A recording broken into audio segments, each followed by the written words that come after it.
வணக்கம். இந்த பகுதியில நம்ம பார்க்க போறது கதையை ஆரம்பிக்கும் விதம்.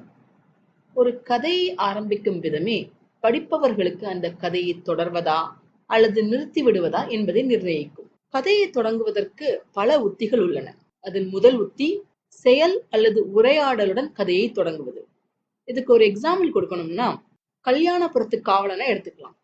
அந்த கதை எப்படி ஸ்டார்ட் ஆகும்னா, அந்த பகுதி எங்கும் வீசிய சோளக்காற்றை கிழித்துக் கொண்டு செம்பருத்தியனின் கருப்பு புரவி ஓடிக்கொண்டிருந்தது. அன்று முழுவதும் பயணித்ததில் புரவியும் களைத்து விட்டது. செகண்ட் உத்தி ஒரு கேள்வியுடன் கதையை தொடங்குவது. இதுக்கு ஒரு எக்ஸாம்பிள் அன்றும் இன்றும் என்றென்றும் நீ பாகம் 1 எடுத்துக்கலாம். அந்த கதை எப்படி ஸ்டார்ட் ஆகும்னா, ஒரு திடுக்கிடலுடன் கனவிலிருந்து பதறி எழுந்த மாயாவிற்கு ஒரு கணம் எங்கே இருக்கிறோம் என்பதே மறந்துவிட்டது. சுற்றியும் முற்றியும் பார்த்தவளின் கண்களில் மரண பயம் அப்பட்டமாய் அப்பியிருந்தது. பயத்திலும் பதட்டத்திலும் மாயாவிற்கு மேல் மூச்சு கீழ் மூச்சு வாங்கியது. என்ன நடந்தது என்று அவள் யோசிப்பதற்கு முன் அனிச்சை செயலாய் அவளது விரல்கள் அந்த இளைஞன் வருட இடத்தை தடவியது. என்ன நடந்தது? கனவா அது? மூன்றாவது உத்தி சூழலை விவரித்தபடி கதையை தொடங்குவது.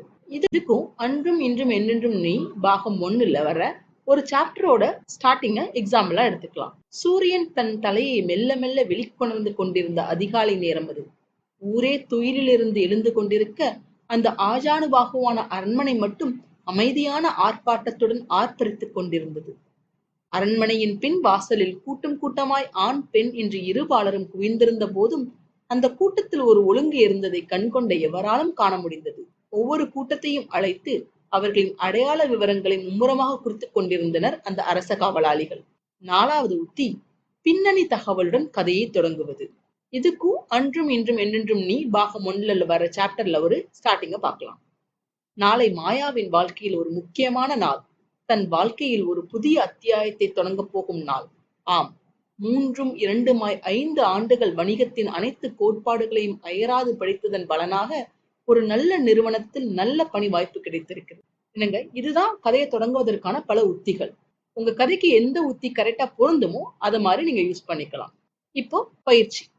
நம்ம இதுவரைக்கும் நம்ம எழுதி வந்த கதை கருவுக்கு கதையோட ஸ்டார்டிங் எப்படி இருக்கலாம், இந்த உத்தியில ஏதாவது ஒரு உத்தியை பயன்படுத்தி ஸ்டார்ட் பண்ணுங்க.